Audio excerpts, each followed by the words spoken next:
movie. Sometimes I think of it as a bit of a documentary. Oh, Very much so. oh, that's gonna be weird. The view on Instagram is like a tiny little slice of both of our windows. Really? Is there a way to change the output? Sorry, people, we did not test some of this, which is okay. This is part of going live. They could hear us. I can still hit go live rather than monkeying around with it. Okay, Yeah. here we go. Head on over to YouTube. We are live on YouTube. We are live on Facebook. Just look up Being Dads. Um, and if you hear this right now, you're probably already on those channels though, so that's not going to help. So if you hear this on Instagram and you're wondering why we're totally cut off, it's because we're trying some new software. So you can listen to us. Just have your phone open, get ready for work, get ready for your day or night or wherever you are, and you can just listen. Hopefully the sound's great. If you want to see us, head over to YouTube. We're live on Dads Being Dads on YouTube. We're live on Being Dads on Facebook. And hey, here's Alain and I. We're just being dads. How you doing? I'm doing amazing, especially that it is your birthday today. So, on the live video, happy birthday, my friend. Thank you. It's kind of cool, right? That it landed on this day. I think it's awesome. And it's funny enough, one of the things I want to share today had to, well, not that it has to do with your birthday, but it has to do with celebrating you. So I'm happy to be here. Okay. And for those of you who don't know, Alain, well, we mentioned him before. He just, well, I guess if I was thinking about it, Alain, I share that example of leadership, that video, which we could probably put in the B-roll later. That video of there's a crazy guy dancing at a concert on a grassy knoll, and there's a bunch of people around just watching him. I'm sure some people are making comments. And then there's someone who shows up who starts dancing beside him. And, you know, I just want you to know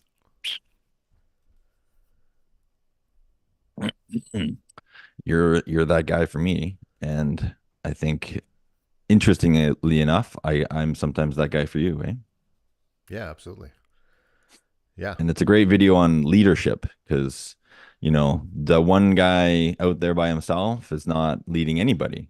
Uh, but then the second person kind of legitimizes, she, has that belief in maybe what the other person is doing. And then the video is fantastic because then all of a sudden a third person and a fourth person and then a fifth. And then eventually there's a whole Yeah, horde of people dancing.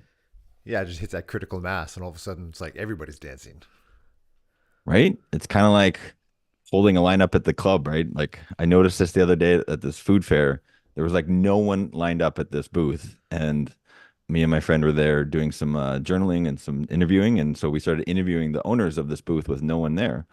And as we're standing there interviewing them, all of a sudden the lineup starts to form behind us. And so I just think it's, I think humans were interesting that sometimes it takes, and maybe that's just a survival thing. It takes some other people to legitimize something so that others will feel safe participating. Yeah, absolutely. I think we definitely live in a time where people are more not even actively, like they're subconsciously, but also consciously, like looking for leaders. They're looking for not necessarily someone to follow, but an idea, an ideal, a value to follow. And so when they feel it inside, but they're not exactly sure how to live it. And then when they see somebody actually living it and actually doing it, it's like, okay, yes, I want that too. Yeah, and I think you're totally right. I think there's a lot of examples that you could see online that might not resonate with you. Like I know this was in these books I read years ago when my son was born, Boys Adrift, The Boy Crisis. A lot of young boys or men will see examples on TikTok, video games, social media, movies. They'll see a lot of examples of leadership that wouldn't resonate with them, very violent or very over the top, or, I mean, largely the people you're going to see are the loudest ones on social media, right? So Mm-hmm. that might not resonate with you, but then you've got that, as a young man, you're sitting there going, well, if that's what it means to be a man, if that's what I'm seeing everywhere else, but that doesn't resonate with me, then who am I? Yeah. Yeah. So I think as you're saying, it's it's helpful to see different examples, to go, oh yeah, I've had this feeling, and then that person's showing me something different than all these other people were, and that feels really good to me. And but it's maybe hard to trust it sometimes if all you've ever known is something different. Yeah, absolutely. And that's exactly what I felt when, so years ago, one of the things I wanted to talk about today, we were talking about earlier, jamming about just the power of association. And something that I experienced years ago, is probably almost 9 years ago, I guess, when you guys had first started your Being Man group. Mhm. And we knew each other. We were somewhat friends, I guess, through Suki. And I had with my wife, we had shown up at a party at Suki's house, and you were there, and there was a whole bunch of people there, and I was at a time in my life like where I knew that I needed and I wanted more masculine energy in my life. I knew that I want to step up in my own masculinity and my own, just my own self, because I recognized that for the longest time related, or I thought I related better to women than I did to men. And so I seemed to have a lot of women friends in my life, but not a lot of men. And any men that I did have, I always kind of saw it as like they were trying to either get something from me, or they're trying to like be better than me, or like it was just like not a very like a depth. There was not a lot of depth to the friendships, and with the exception of people like Suki, and I recognize that in you. But I remember really being at a low point, feeling like, oh, like I really need to make a change in my life. I really need to have some more people that I trust, and people that can help, can help bring out the best in me. And so we show up at this party at Suki's house, and you had come up to me and we started chatting, and then you had invited me to join one of the Being Man groups that you were starting. And I can't tell you how much just that one interaction changed my life. Like, not only it was like wow, like this is something I'd been praying for and meditating about for a long time, and here's an opportunity. And also, the bigger thing for me in the moment was, here's a guy who like I really respect and I really look up to, and he sees something in me. And I remember thinking at that in that moment, like, wow, like maybe there is something of value in me. And you invited me to one of the groups, and I was like, I'm all in. I'm like, this is so amazing. And the feeling that I really had for the rest of that day, and for ever since, was really like, yeah, wow, there's something cool about me. There's something of value in me. There's somebody like this, somebody who I hold up to, very high esteem, uh, can see that, then there must be something, because I trust this guy. And I think there's such a huge power in when we recognize something in someone else, like seeing that one dancer and went, you know what, yeah, that sounds pretty cool. I'm gonna join. And just being able to speak it, to share it, to just like call it out is so big. And so often we don't, maybe we shy away from acknowledging other people. We shy away from, speaking that, because we don't want to seem vulnerable, or we don't want to seem, whatever it is. But I think there's such a big power in that. And so I think it's very, like we talked about earlier, it's very apt that it's your birthday today. And I want to celebrate that in you. The fact that you are somebody in my life that is always just really exemplified that, just not only just a connector of people, but that you often see, you see me and others better than who we think we are. And you allow us the space, and you allow us the courage, and you know yeah, just and provide the environment and the experience to be able to step into that bigger part of ourselves. And that's something that I so appreciate about you, and something that I've learned, and I continue to learn from you, and something that I really want to, you know, I want to be like that when I grow up too. Well, I I'll say that at this phase, this stage of life, like I'm much better at like being able to hear and receive, like a compliment. There would have been a phase where I would have deflected, like, oh yeah, no, it's fine. It's just, just, whatever. You know what I mean? Like it's like that classic hockey player interview after, and they're just deflecting. But I think it's so, like, it's like imagine giving someone a gift, like you are here. And then I'd be like, oh yeah, no, it's fine. It's all good. I'm just doing my thing. But that it doesn't feel good to the giver. So Yeah. I'm doing a much better job at receiving the gift that you're offering here, and I, and thank you. Um, yeah, I and it's interesting because it's the same the other way. Like here I am starting this group. We called it Being Man, and it was very small. And I had experienced just this wonderful power of men, small groups of men getting together and talking about life, like talking about their struggles, talking about their wins, talking about like having a group that genuinely wanted to celebrate your wins, that there wasn't this like competitive, like I gotta, for me to get up, I gotta push the other guy down, or, Yeah. I'm afraid to share some of my weaknesses or vulnerabilities. Like I experienced that in a different men's group, and I was like, holy cow, this is incredible. I gotta share this with more guys. And so, but it was small, when talking to you, so it's funny. It's the other side. It's the same the other way. Like you legitimize what I was doing, and you saw something in what I was doing that then gives me like, oh wow, okay, yeah, Alain wants to be in this. This is great. Let's keep going. It's funny how it works both ways. Yeah, and I think there's such a need right now, and I think this is such a great platform, a great opportunity because one of the at the time I wasn't actually even a dad. I think it was a time Hmm. we were expecting, we are about to have our first baby, I believe. And so I was walking into a world, I was about to walk into a world where I knew nothing about. And as much as, now being a dad, 8 years, we have two daughters, the fact that like people could have explained to me what it was going to be like, but you have no idea until it actually happens. And then walking into this world of, I call it the trifecta of insanity, being married with kids and owning a business, being an entrepreneur. It's like it's chaos. It's great chaos many times. And it's times where I feel, I feel so alone. I feel like nobody understands. But being able to associate with people like yourself and having a group of people around us, so having other dads around us that are feeling the same things, who can really not only acknowledge what we're feeling, but also be able to empathize and provide some more context because they're living it too, like is so important. So important. I mean, the power of association.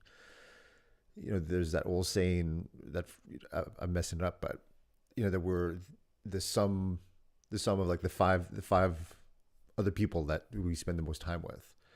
And when we put ourselves in rooms like this, when we put ourselves in experiences and enjoy content like this, I mean, that is part of that association that really brings us together, and I think just really lifts us up, because there are moments where like the dark is dark, and to be able to have people to shine light into us, and then to be able for me to be able to be that for other people is also amazing.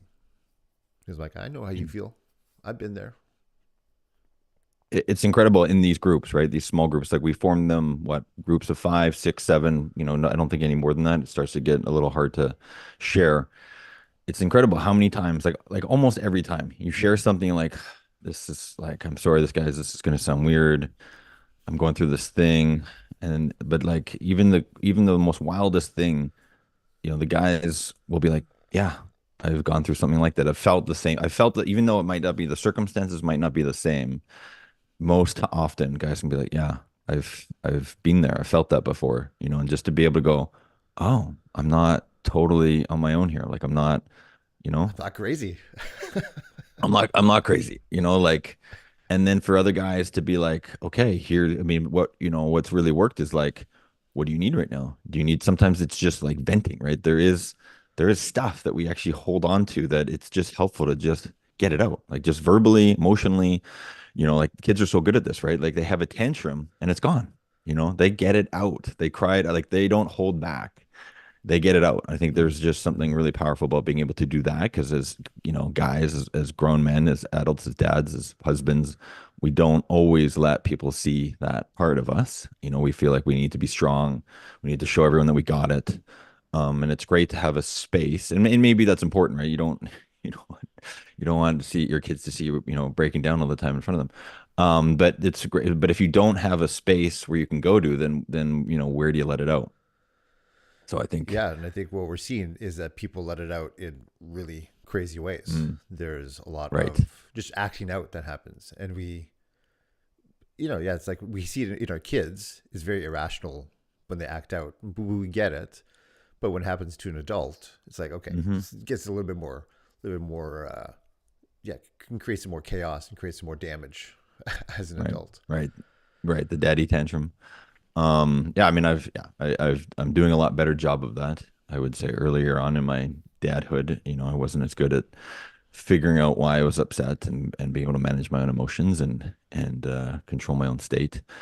Um, and yeah, like so that small group, being able to have that, being able to just vent, and then also to get those, we'll say like, what do you need here? Do you want to just vent? Would you like some additional perspectives? Do you want some actual like solutions? Because sometimes we're not ready to hear the answer just quite yet. We haven't even figured it out ourselves. So but I think these spaces are incredible, and that's why, you know, I don't think I did well. It was not maybe the right time in life to well, here's the thing I struggled with that first group being men. And it's still, I know there's groups still active. Ours, Team 001 that we called ourselves, we've still met every single week for 9 years. I have a post drafted that I was going to share today. We've met every single week for nine, well, almost every. There's been a couple holidays we took a week off, but for almost 9 years, we've met in this space, six of us, to talk about these things. And every single morning, we text each other, a practice around how we want to show up today. And there's guys I know that no matter what I put on there, they're going to see me, they're going to hear me, they're going to see me, they're going to connect with me.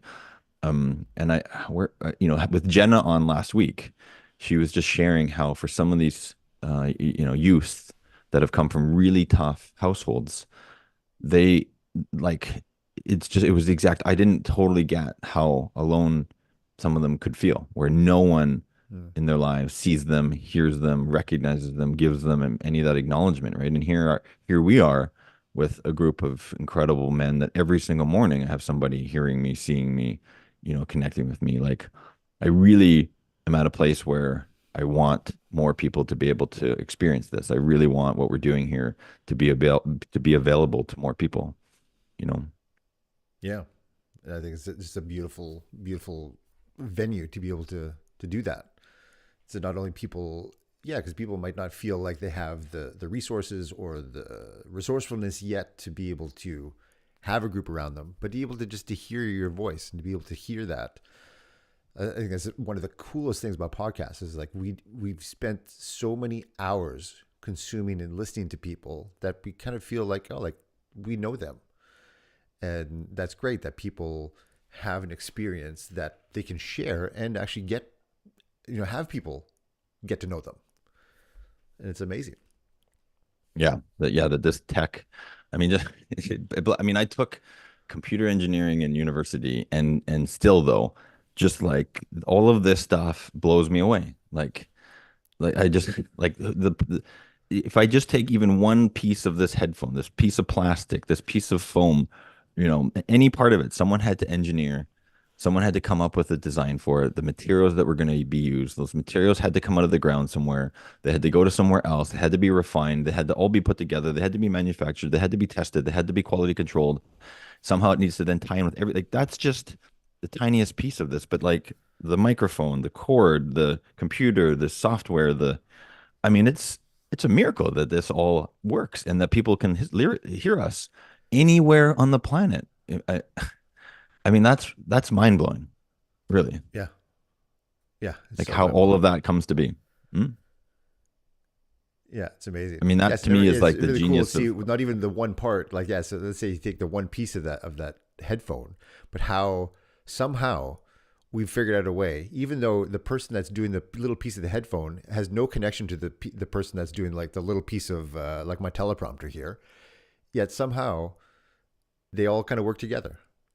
So there's this like Right. cohesion that happens without us even knowing, but it all kind of comes Mhm. together. I think it's Yeah, amazing. that's a beautiful thought. Like Logitech and Moano, and these guys didn't purposely design these things to create an experience, but here we are using very disparate technologies, and yet they all work together. Yeah. Sometimes better than others. Right now, right now, Instagram isn't working the way we expected it, but Um, well, I wanted to go back to also something that because you wanted to talk more about this too, and I think it's a really awesome concept around, kind of this notion that of your environment, the people you surround yourselves with. I think Tony Robbins has a similar quote, right? He says you're the average of the five people you spend the most time with.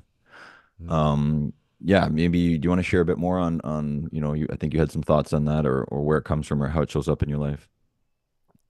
Well, I just really wanted to because when you had invited me to come on here, I just reflected on, and I often reflect on that moment. And we often have these moments, especially when we start to look back. We can start to think like, oh, like yeah, that was really a big pivot point in my life, and we're gonna look back, like we're gonna.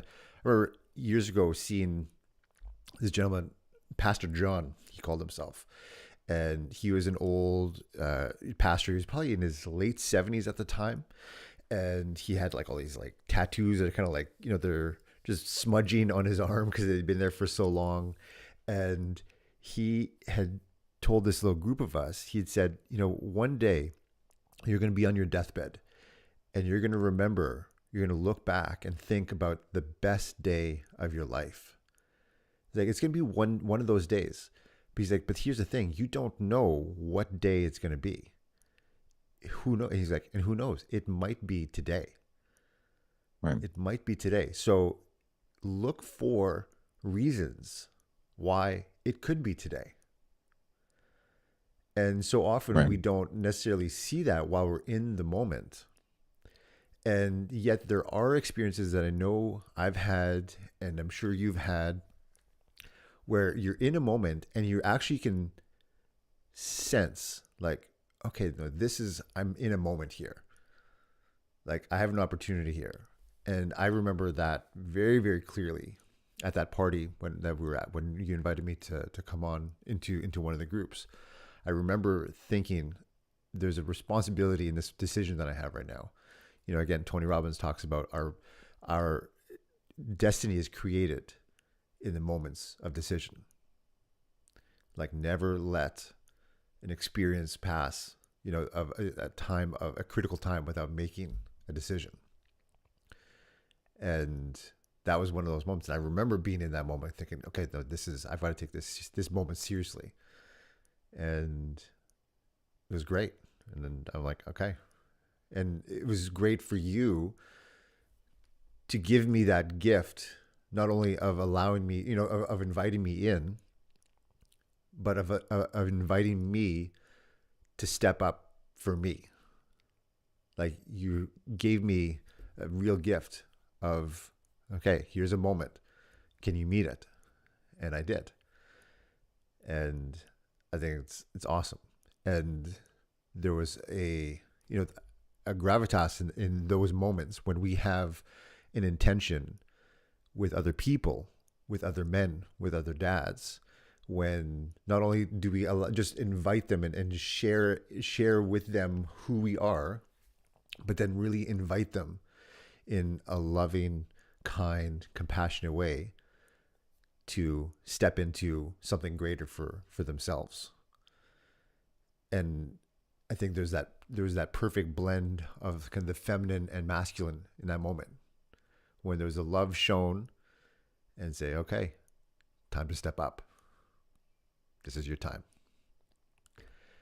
And I think the power of that association of being that for someone else and allowing yourself to to be the receiver of that as well is so huge. It's something we desperately need more than ever. And if we want to show our kids that, if we want to show our our clients, the people in our life, that's why we do the work. And I think it's something I share with a few people about. You're one of the few people in my life, actually maybe the only person in my life, maybe there's one other, but definitely you, where a bulk of our conversation happens between like 4:30 and 6 a.m. And not because we've been up all night and this is the end of the night, but we're getting our day started. And I love that. I think it's so cool. Yeah, I love that space, right? For especially us as husbands, as dads, that in business, right? There's so much that I get done before, everyone else in the house is awake. And once they are awake, it's like, okay, I feel like my cup's full. I've done my morning stuff. I've connected with some amazing people. I've got some stuff done on my list. I'm like, okay, I feel really good then about being present with them, taking them to school. Um, yeah, there's some people, yeah. But just to go back on what you're saying there, man, you said a lot there. I'd like to talk about identity. Um, well, let's start there for a second. Um, I've given, I think, Tony says this too, right? How powerful our identities are that we give ourselves, Mm-hmm. identities that we put on others. And I think it's important not to get too fixated on one or another and give yourself a label or identity that's going to trap you. Like I find I'm getting better at like putting on different identities, kind of like a superhero suit. Like I'll put it on when it's necessary and then I'll take it off, but Mm-hmm. I don't even like the idea of I'm putting it on from the outside. It's more like we have all these inside that I'm able to like bring forward, maybe is a better way of saying it. Yeah. And so in this circumstance of like seeing something in others, I really like this empowering identity of being like Professor Xavier, where like my superpower is seeing the superpower of others. And so with Yeah. that identity on, I'm like, okay, well, they are a superhero. What's their superpower? And I'm one, so and mine is to figure it out. So from that place, I just, like we had that coffee in a set of there. I love that process because that's what's going through my head is this guy is a superhero. He's got all these superpowers. My job is to find them. Right. And I think that's I'm realizing like I have another one in my pocket right here. I carry this guy around with me. Hey, very cool. There there aren't very many families that are superheroes. Batman, Superman, Iron Man, none of them have families. None of these none of these guys are dads. They don't have families. I don't know if you can, if there are others, please post them. Neo doesn't have a family. So I was like, damn, I gotta find a superhero that's like a family guy. And so far, this is the only one I know of. It's a good one. And that, we got 5 people in our family. So I just, that for me, that's empowering to have that as an identity when it's required. Yeah. I think it's interesting when we think about, sharing things with others on the subject of identity. I mean, so many times when we think about even teaching our kids, Dilt came up with it's called the levels of logic. And so when you think about the lowest level being uh, environment and strategy. So like if you want to change something, so like we'll just change the thing that you do or change the environment that you're in. And up from that, you've got skills. So like, oh, you want to change. So it's like, oh, like the idea of every time I go to Las Vegas, I gamble. Okay, so just don't go to Vegas and you won't gamble. So it's like lower Right. level environment. Up from there, you've got skills. So, well, I'm going to learn a skill so that I'm going to learn something so that when I do go to Vegas, I will do this so that I won't gamble. But up Yeah. from there, you've got principles. And up from there, the higher level is you've got identity. And then even up from that is you've got Tony talks about purpose. But when we speak to anybody, I mean, one of the I think the beautiful things that you do, and one of the amazing things that we have men around us that are like that is we don't speak at the lower levels, but we know that once we speak at the higher level, so we speak into somebody's identity, then everything else takes care of itself. Because if this is who I am, then this is must be what I do. Mm, And so I think that's such a powerful way of looking at it. Like we're putting on different identities. It's not like we're just doing different things, because as this person, as this superhero, as I take off the clothes and I reveal my right. costume, my superhero costume underneath, that really changes everything, as opposed to just, oh, I've got this little hack, and I do this little hack. Well, no, like Hmm. when it comes to marketing, Seth Godin, wrote one of his books. He talked about like speaking to the identity of people, and because he said people like us do things like this. Right, right. And so I often think about that. Like, so if we can speak to that higher level of the person, then the rest just takes care of itself. Yeah. And so when you give space to another dad, another man, a friend, to vent, to show who they are, to to get things off their chest, and to be able to then speak to them into like no, like their greater identity, as opposed to just the behavior. Because so often we mix those up. We think that our behavior is our identity. Our behavior Right. is our the things that we do is who we are. But oftentimes we do things that don't really match with that. When we make mistakes, the things that we feel shame and guilt about, we think, well, that's just who I am. But having a group of people, having a person that you talk to that can see that that's no, you're the superhero. And that's what one of the things I love about you is that you never, even though I've shared some things with you that things that I'm not proud of, or things that have just mistakes that I've made, or things that are going wrong, or whatever it is that being compassionate for all of that, yet not being attached to the limitations that I'm holding on myself, is a beautiful, beautiful thing. And again, Tony Robbins talks about like to influence somebody, you have to, number one, understand their world, but you can't judge them. You can't judge the world, because you can't influence somebody that you're judging. But then also not attaching yourself and not believing the limitations that they're putting on themselves, is seeing them for the bigger version of themselves always, and holding them to that standard. Yeah. I'd like to, so there's a few things here. Yeah, I'd like to talk about what happens when someone doesn't. Because I'm getting this experience of some people that don't want to hold you to that high standard. But I think that's, I don't even know if I realize I do that. Like when I see you, I see a superhero. So I'm hearing what you're saying, like what you're going through, and we had some, I think some really deep conversations and connected on those things. And you're right. Like if you hold yourself and you hold others to this identity, the standard that, and it's not fake, right? Like I genuinely see it, and I see it in myself and I see it in others. You're just like, well, if I'm Superman, if I'm Mr. Incredible, if I'm Neo, whatever, you pick an example. Like I know Suki's really good at this. If I'm a world class Ironman athlete, then these are the things I do, because this is what Ironman athletes do, world champs do. I don't do these other things because that doesn't fit into my identity, right? So if I'm Professor Xavier, Professor Xavier is not going to belittle other people. They're not going to try and hold them down. His gift is to bring out the gifts in others. So I then show up like that, right?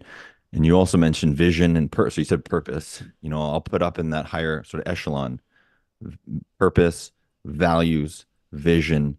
Those components for me make it very easy then to not get into behavior that is not going to work for you, right? Because if you have this compelling, I mean, you know this, right? With Tony, well, even just in our own work, if you have a strong vision of like, I'm going to be doing this thing, I'm going to the top of this mountain, and I have a really juicy reason why, my purpose, and I've started to realize to combine all three of those. So if my purpose and vision is connected to my values, like if I know what's really important for me in my life, and now I make my purpose and vision are geared around that, that is a superpower.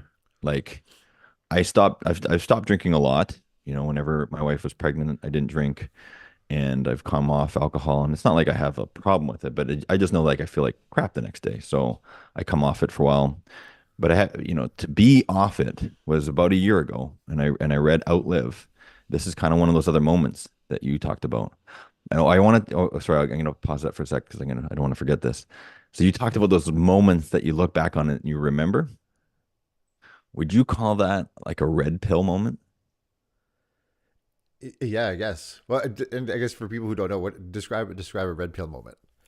Well, I was hearing you describe that and I was like, yeah, it's kind of like you're getting a choice, right? You can choose red pill or blue pill. This is why I love the matrix of just how many metaphors that are helpful to use from it.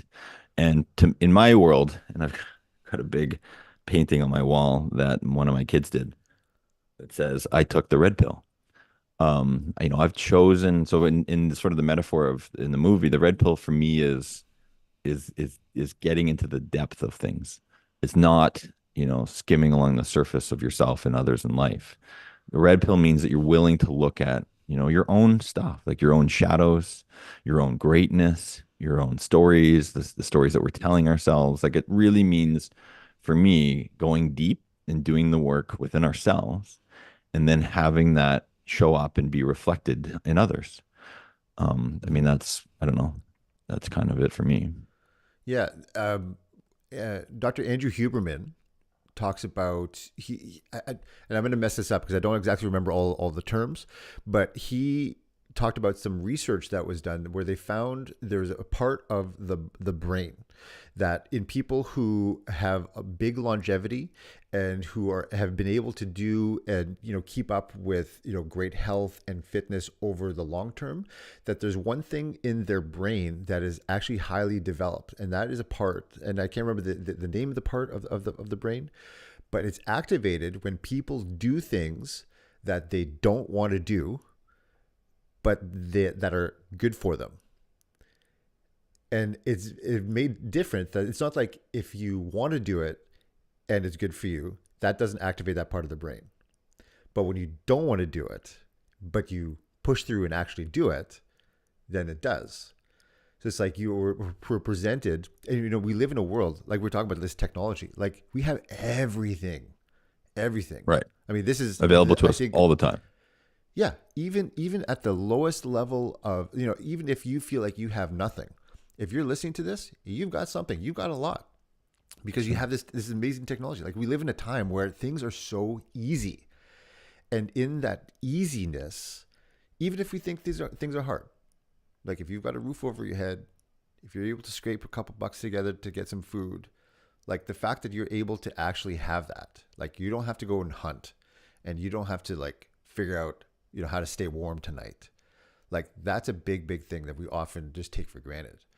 And when things become so easy, like we then now have to start searching for things to build that resilience in us. Like we had to search for things, for moments to take the red pill. Where so conversely, taking the blue pill is just staying in your comfort, going back to the life you've always lived, just being in the certainty of whatever it is that you live, but knowing that there's a piece in us that just wants a little bit more, that we want to expand, that we want to grow, that we want to contribute, that there's something more that we want out of this life that requires us to really experience and to consciously take moments of taking the red pill. It's like one thing I do every morning is I get into the cold plunge outside, and it's such a crazy practice because every morning I don't want to do it. Every morning, like most, I would say probably 6 out of 7 days of the week, I will stand at the door before going out to the cold plunge, and I'll try to talk myself out of going. Not that I'm trying, but that's the conversation that's happening. I'm like, oh, Hmm. I Hmm. have done it 300 days in a row.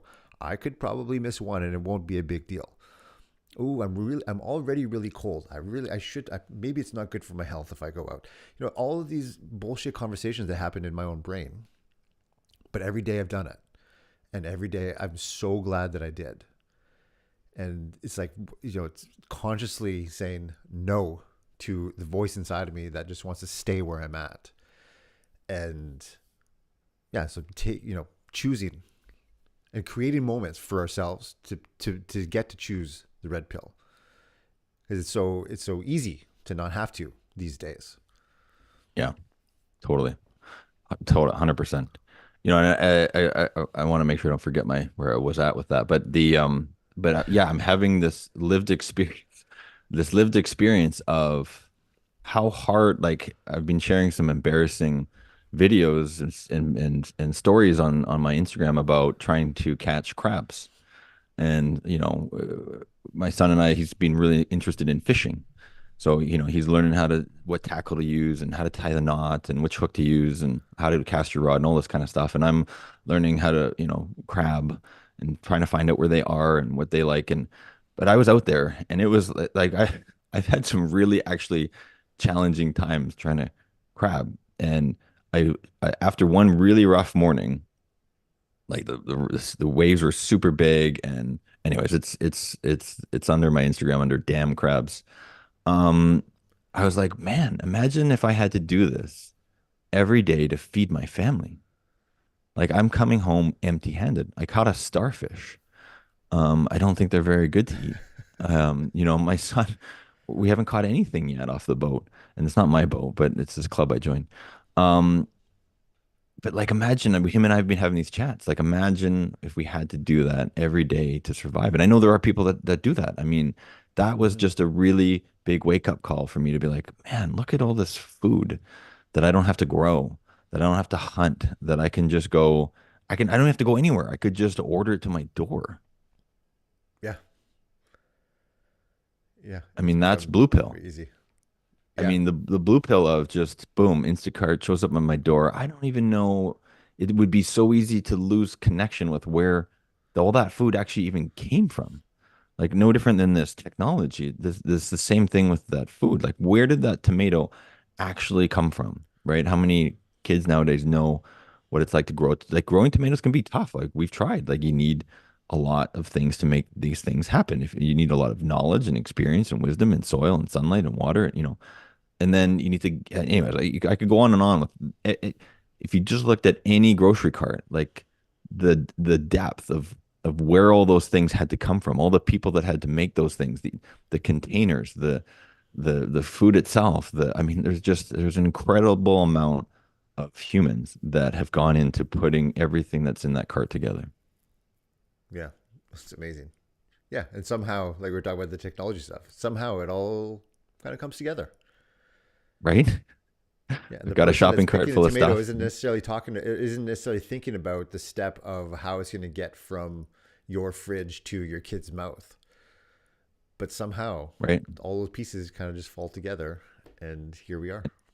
And how, yeah, you can make a salad. And now look at how well that tomato goes with the lettuce and the green and the red and whatever else you got in there. Like, look at that. They didn't purpose, I don't know, the tomato didn't think about how it was going to be together with all these other things. But I mean, look at that. They all work so well together. Yeah, yeah. Um, I know we could talk on that one for a while. So going back, the one of these red pill moments for me was reading that book Outlive, Peter Attia, and there's some stuff in it I didn't resonate with me. There's a bunch of chapters on like experimental longevity drugs, which I'm not interested in. But what I did really like was he had a very sort of simple, it's not easy, right? But it's a simple formula for longevity. And, he had some workouts. Like, I don't know. There was something really powerful about how he presented a program. Maybe it's just even the concept of how to live a long, fulfilling life and then how to break that down into things that I can start doing today. Mm-hmm. That's the piece I really liked. And I think the piece that I don't even know if it was a big part of the book, but I gave myself an empowering identity and an empowering vision and purpose that's linked to my values. That was early on in that book. Maybe he had an exercise. And I remember coming out of that with, okay, I want to be 60. I want to feel like I'm 60 when I'm 80. I want to be able to take my grandkids skiing, and in that for me is like, well, it's something very close to me. It's family. I'm going to have my mental awareness to be able to actually like take them. I'm not going to just meet them there. I'm going to take them. I'm going to have my physical ability to go skiing, which is it can be tricky if you're older, if it's icy and stuff like that. So I I had this for me, an empowering vision linked to my values. And then all of a sudden, stuff has started to sort of orchestrate around that. I'm like, well, if that's what I want when I'm 80, well, there's some things I need to start doing now at 46. I stopped drinking largely. Like I still have some at a party. Like I'm not going to be rigid about it. I might have some today for my birthday. I don't know. So I stopped drinking. I started running. I started doing these push-ups. I didn't try and do them all at once. It was a really slow burn, like Atomic Habits. Like just put your shoes on, just go Hmm. outside, just start walking. It was a really slow burn. And then, it's going to just, but with that commitment to that vision, things are going to just, for me at least, I'm experiencing things just start to add on. It's kind of like this headphone, right? Each piece is starting to add on and it's making this bigger thing and then connecting with other bigger things. And who knows where that goes? Right. And yeah, it's interesting that it starts, but what started the little things that add up to the big thing was the big thing at the Right, top. And that just right. allowed all of those other things to begin to open up.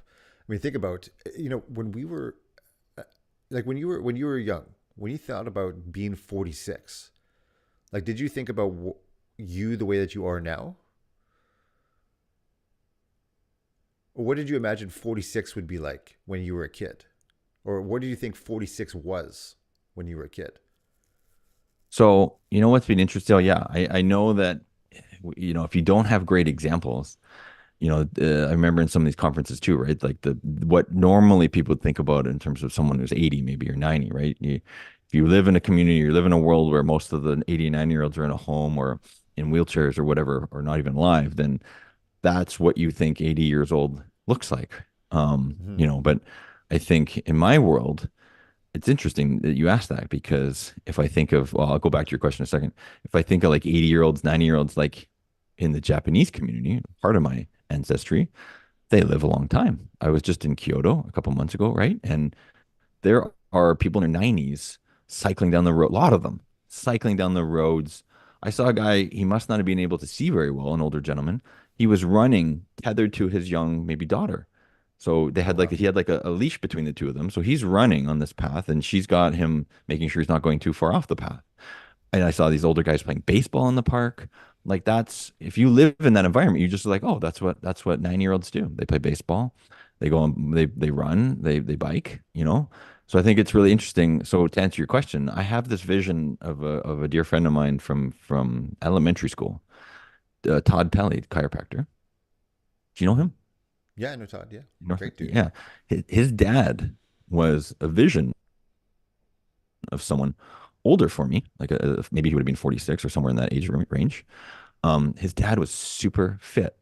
He was like Arnold Schwarzenegger. Like he was muscular and he was our coach for soccer. And I remember we used to go skiing together as kids, and his dad would get us up and do calisthenics. And just at least my experience of him was like that's what dads do.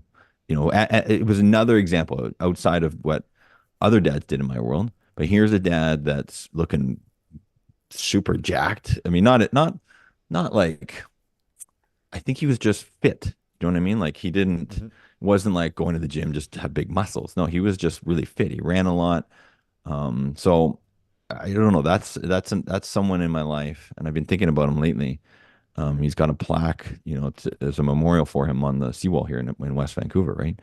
And yeah, that's someone who showed up for me in a young age. It's just a different example, right? My dad was amazing in different ways.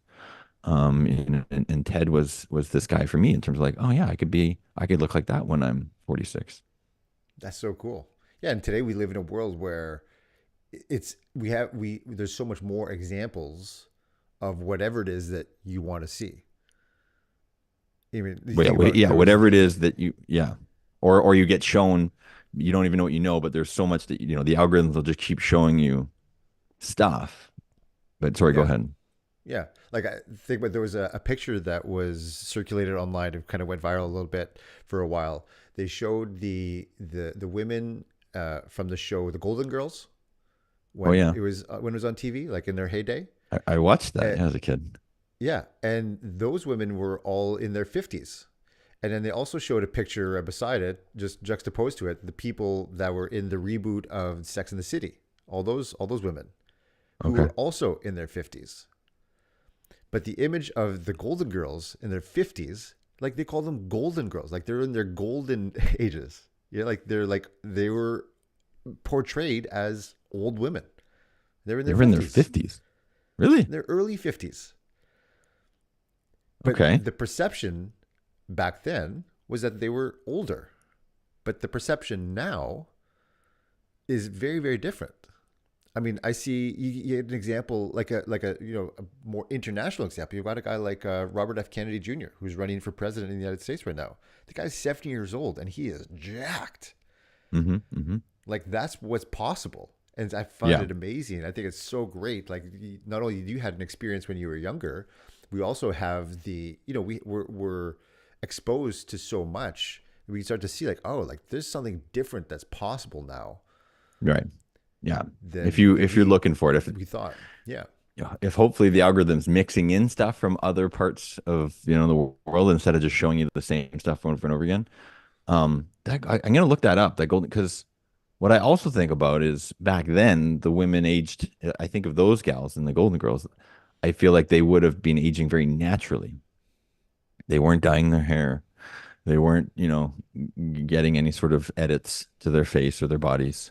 I would be curious to see Hmm. how long they lived and what their, quality of life was like versus I'm not saying anyone's doing that today. I'm just saying that sometimes today people think they need to edit themselves. They need to color their hair, they need to fix their face, they need to fix their bodies, they need to take, these shortcuts to look a certain way. But Yeah. I don't know. Yeah. Yeah. Yeah. Who I think knows? the most beautiful, just on that subject, I think the most beautiful women are ones that let themselves age naturally and gracefully. Right. Yeah, and that was not a comment on women about aging and stuff like that, but I think just the Right. idea, even with men, like Hmm. there's the idea that a lot of people have that as we get older, we get sicker, we're Right. not as Right. fit. There's the idea of aging, like what that aging gracefully is. But for a lot of people, aging gracefully is just taking the blue pill, is just Right. allowing things to happen in front of us and not being a willing participant in the Gotcha. process. And Yeah. I know that if I were to just do nothing, that life would grind me down very, very quickly. But there's so many the practices that we have now compared to like the information that's in Dr. Tia's book. It was not something that was accessible Hmm.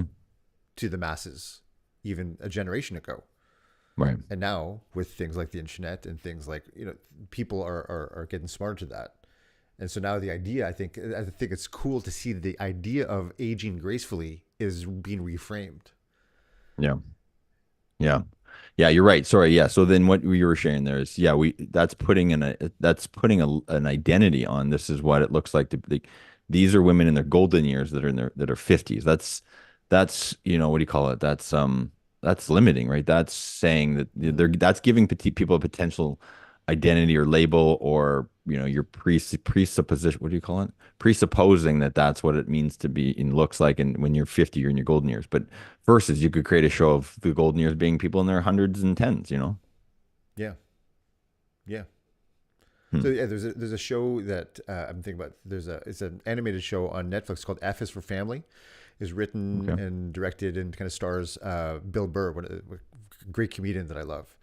And it was about him growing up in the 70s, and it was just very stereotypical, like guys in the the northeast of the US, like very kind of not even stoic, but like hardened men who didn't share their feelings, and they were the breadwinners, of their providers, and that's there was just all the stereotypes of what a man is, Right.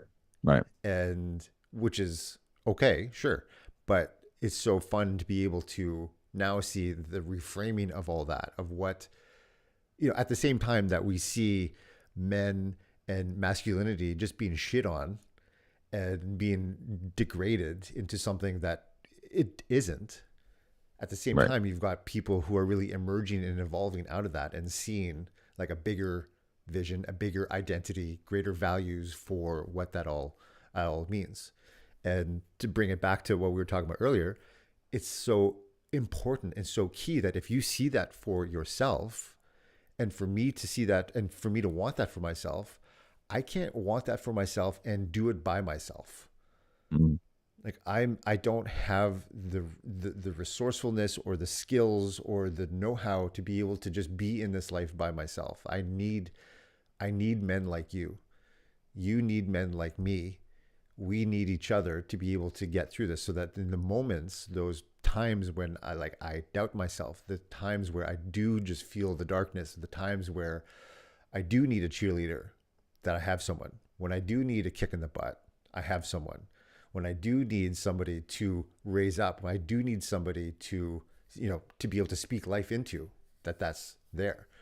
And so the power of association, the power of being dad, the power of, being able to talk, being able to have experiences, be able to share experiences, be able to speak something bigger. That, like, how the limitations that you're holding on your life, you don't need to. Right? Here's an Once opportunity. you get the Here's a outside red pill. perspective, right? Get someone showing up. Yes, the Morpheus in your life to be like, here's a choice. Actually, if you didn't realize it, there is one, right? We're always choosing whether we realize it or not. Blue pill, red pill, Yeah, yeah. And or there I might be was another often one. think about, like, so many times I want to be Neo in life, and so many other times, more and more, I want to be Morpheus. Like, Right, I want to be that guy. And it's like, to be the Neo, you need to be the Morpheus. You need to be able to step into a moment that isn't necessarily the most comfortable, because you're going to be open and vulnerable with somebody else, to show them, hey, you're Neo. Like, hey, here's an right, opportunity. And I think right. that's it's a powerful place to be. It's also a scary place to be, because it puts you out in a position that you can be rejected. It can be, it can be misinterpreted, whatever. But, having the value in yourself, and having the value in seeing the value in others, is huge. So huge. Totally. Yeah, there's so much in that movie. Do you have a little bit extra time Yeah, today? Okay, because I think we're gonna go over here. I wouldn't mind talking about a couple more things. absolutely. Um, I think like that, you know what, the one of the biggest things for me in that movie, and I love movie metaphors because I think it helps. I can just share, like you did, you can just share a character's name, and all of a sudden I've got a whole bunch of associations with that The that whole world. can be Yeah. really helpful, right? You don't have to now explain to me a whole bunch of what you're talking about. I'm like, okay, yeah, I get that. I get that metaphor. That's really helpful. Like yeah, I've shared that clip where Neo comes in and rescues Morpheus when he's like just in it, right? He's just like they've got him in it. He's in the chair. He's shackled. Like that's such a Yeah. metaphor for some of these times when we're like, oh, like I feel so tied down, whether it's my own limits from other people, and I know that there's something else here, but I need some help. And in he comes with the helicopter, guns blazing, and it's such an incredible scene and a metaphor. Like sometimes, like you say, we need each other. Like guys can get into this whole lone wolf thing, right? Like I'm going to do it all alone. You could, I mean, you could, but is that really going to be fun? Like to me, I love being on a team. Like I love, we could cue the Lego movie here, right? Everything is awesome when you're Mm-hmm. part of a team. It's true. It's just so much more fun because you don't have to do everything. You've got other people you get to share things with, and they get to step into their genius. I, yeah, it's just back to what you're saying. I just think there's times when we do need, I mean, just evolutionarily wise, like you and me aren't going to be here right now if we didn't have people before us relying on each other, helping each other out, at that some of those extreme times, coming in with guns blazing to help someone who's really in a tough spot. Mm-hmm. I mean, yeah, I'm totally with you. Yeah. As you're saying it, I'm fine. I'm like, oh, I'm realizing. Think about the superheroes of before, the Superman, the Batman, like, people like that. They were lone wolves. It was Right, all, you think about, where did Superman go? The Fortress of Solitude. right.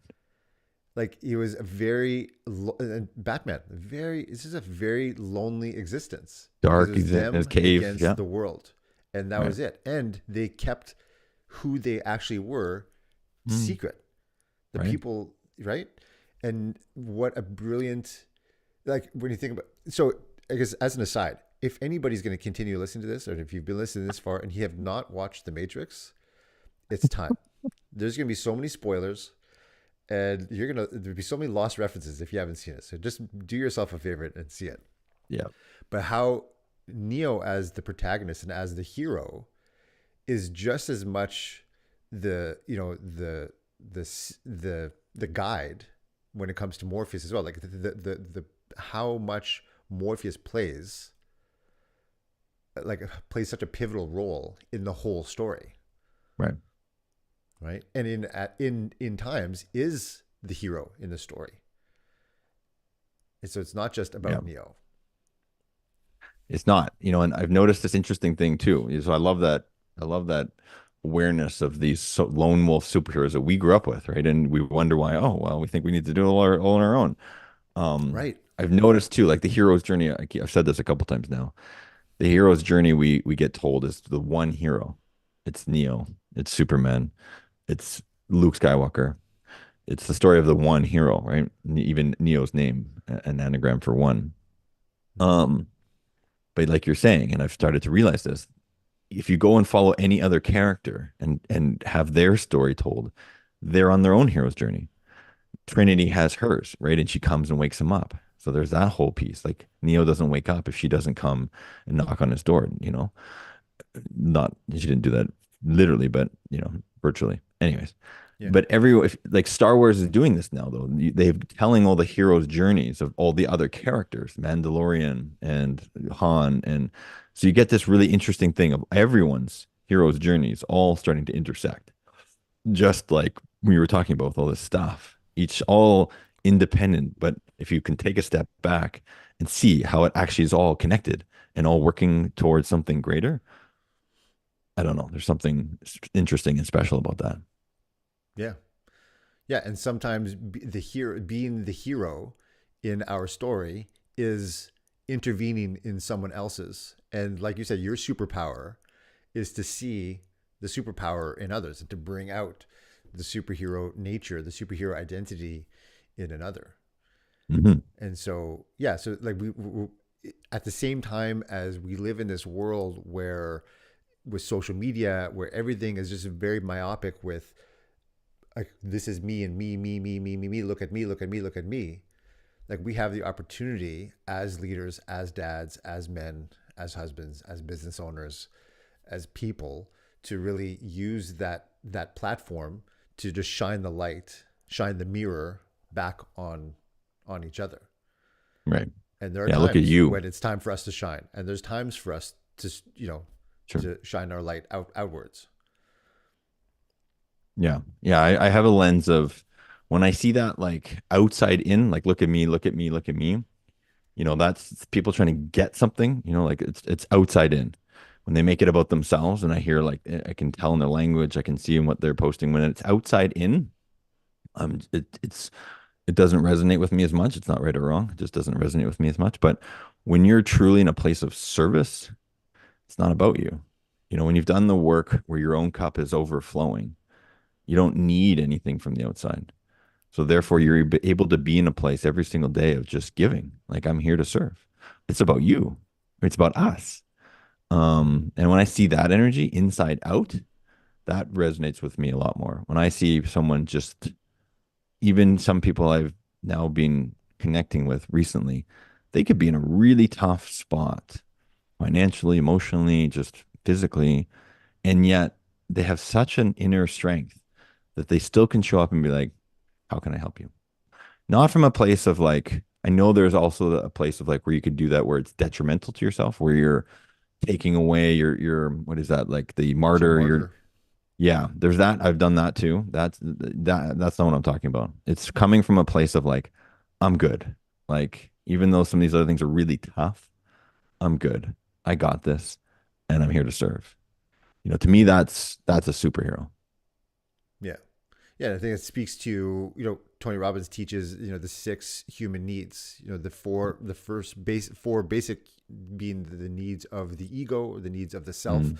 being Hmm. certainty or comfort, variety or uncertainty, significance, and love or connection. But then Hmm. the last two being the needs of the spirit, being growth, number one, and contribution, number two. And one of the things we want to tap into our highest self. What a bet like there's no better way than to tap into the two needs of our spirit to be able to grow and contribute. And so to get out of the need for like being attached to the needs of the ego, of certainty, of like if we feel so uncertain sometimes, like all we want to do is just feel certain. So that's why Hmm. people will reach out to vices and sedate Right. Right. with food, with drugs, alcohol, porn, whatever it is, because they need that need, like they need certainty. And so that's how they're going Right. to feel it, even though it's destructive. Right. But there's a way that we can start to flip that and to fill our higher needs of contribution and growth. And then all of a sudden, that fills our need for certainty in a productive and healthy way. Right. Well, and you can have, like what I heard you share about your ice plunges. I know you do in the morning, and for me, it's the push-ups and journaling. I mean, I've got routines that give me that certainty every morning, right? I know I'm going to do these things. It's not, even if I don't want to, like you're saying, right? Like we're doing this. That gives me certainty in terms of how my day is going to unfold, at least in the morning, right? And then I have some uncertainty.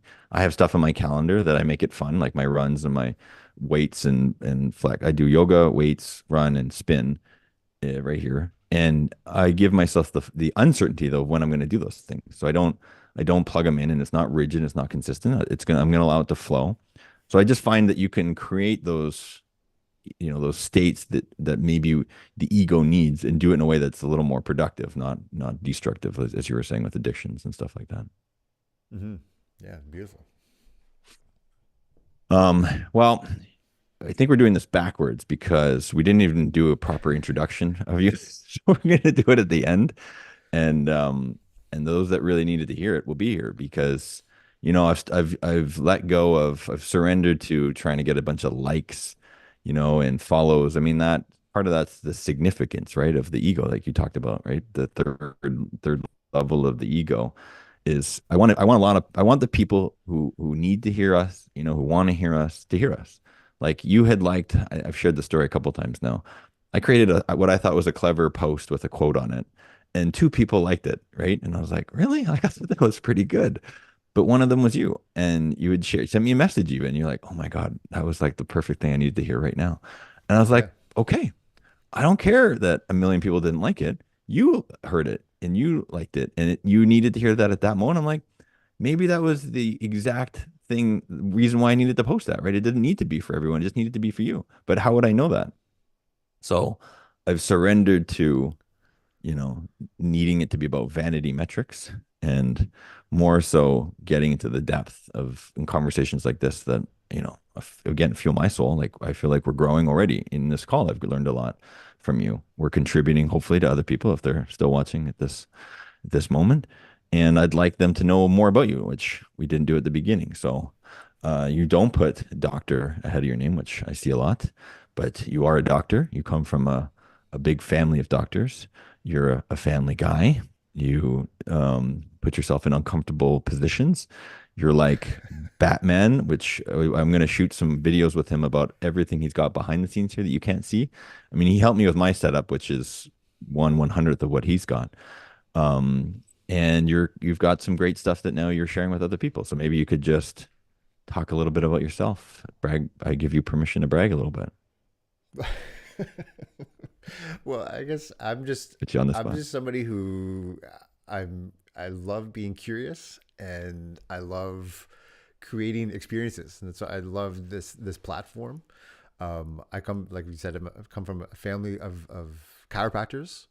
Is the type of doctor that I am and that we are, and yeah, we talk about things like film and things like that. Like something that I always clung to from a very young age. Actually, I think it was 16 when I first saw Tony Robbins speak. And I remember seeing him talk to people and share stories in a way that just not only resonated, but that transformed things. And it was very early on. I remember just knowing like the power of story, the power of, so there's when we watch these films, so we have all these epic films that we watch and we remember scenes, remember things. But I think the thing that is so beautiful about it is that there's something that goes under the current, like something that's under like the subconscious that starts to change us and starts to change who we are and how we think and how we see the world. And like our shared admiration and love for the Matrix, like how many layers of like it's such so mind-blowing. Like it's how old is that movie? It's 20 some years old 24 years now. old. 24 years old, and I'm still learning things. Like you brought up that scene with Morpheus and the Right. we helicopters in, and yeah, like I'm like, oh yeah, I didn't think about it that way. That one scene, like, oh, how deep that is. And so I'm somebody who has always strived to create experiences for people, and I got into the love of video and storytelling and speaking because of that, because I really want to, like, that was to me the greatest level of contribution that I could have, was to build platforms, to build experiences, to allow people to see the greatness of who they are. Because I had a lot of people in my life that did that for me, that continue to do that for me. And so many times when I lost my way, it was because I just I didn't want to see it, or whatever happened. But I'm just so grateful that I get to do that, that I get to use my voice to help others find theirs. So like, just like you said, like your superpower, or like the ethos you often talk about is the idea of superpowers and superheroes. And I think that that's beautiful. And very similarly, but a bit different, tangentially related, is that I feel like I always talk about the voice and the voice within, and that my voice, that I, for so long, I didn't feel like I had a voice, but my voice, I know that the most powerful use of my voice is to help others find their Mm. voice. And that's why, I'm so honored to be here with you. And yeah, that's why I do the things that I do, because I want to, you know, I want to express my voice in such a way that allows others to see theirs and to feel that they matter. And the reason why I feel like, I put so much time and energy into, it's like making a video look a certain way or giving the feel, is because there's an energy and there's like an importance to what I feel is I want to share, that I want that to meet, I want to meet that moment in that way, to be able to do that. I don't want someone to look at it and be like, oh, well, it looks like shit or sounds like shit, so that it must not matter. Right. Right. Because when we're looking for things, we'll find them.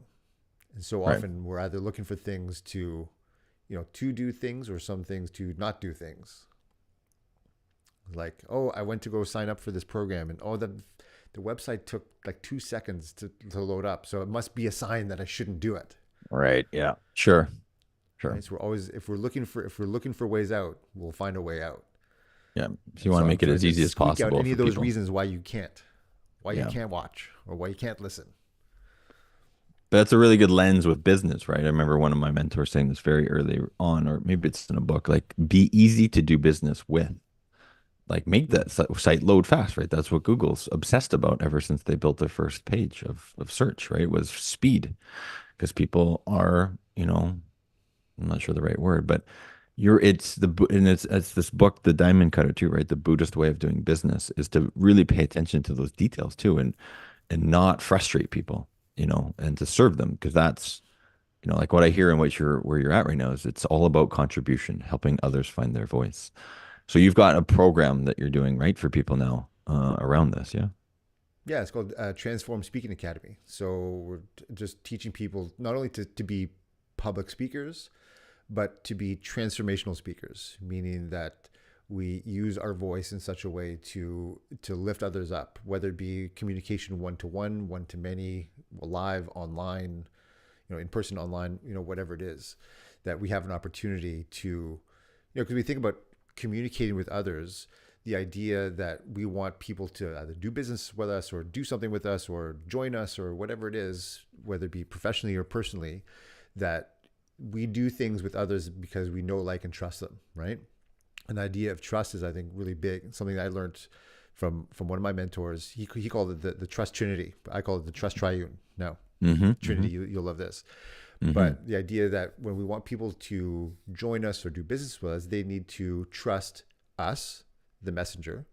They need to trust in the vehicle or the product or the service or the experience, whatever it is that they're that they're going to be partaking in or buying.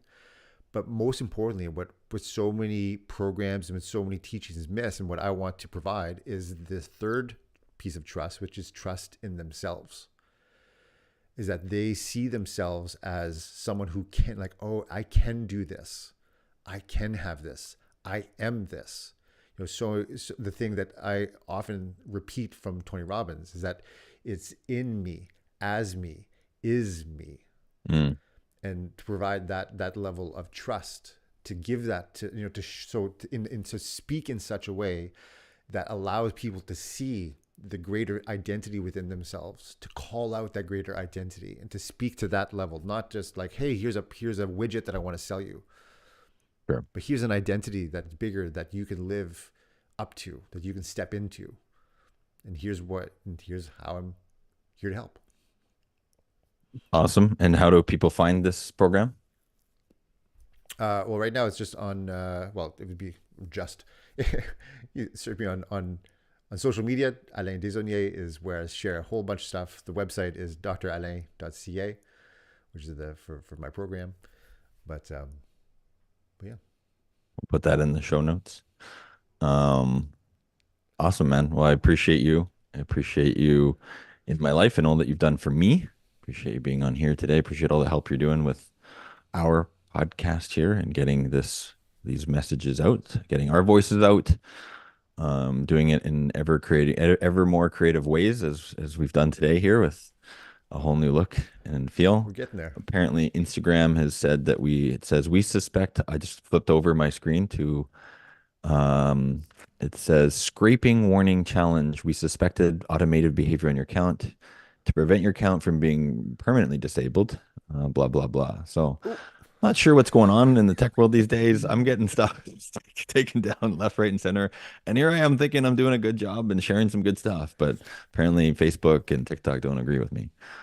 Fascinating. right. We will find a way. Fascinating. All right, man. I love you. Thank you so much for being Happy here. birthday! And thank you. It'll be a fun day. It's already been like, look, this has already been a great day. Like it's all it's all up from here. I mean, It's all up from here. that's not the right way. It's like everything would be icing on the cake from this point on. So it's already been a fantastic day. So thanks, Len. And I'm alive, right? What more? I mean, that's already a great start. I woke up this morning. Awesome. Okay, bro. You have an awesome day too. You too.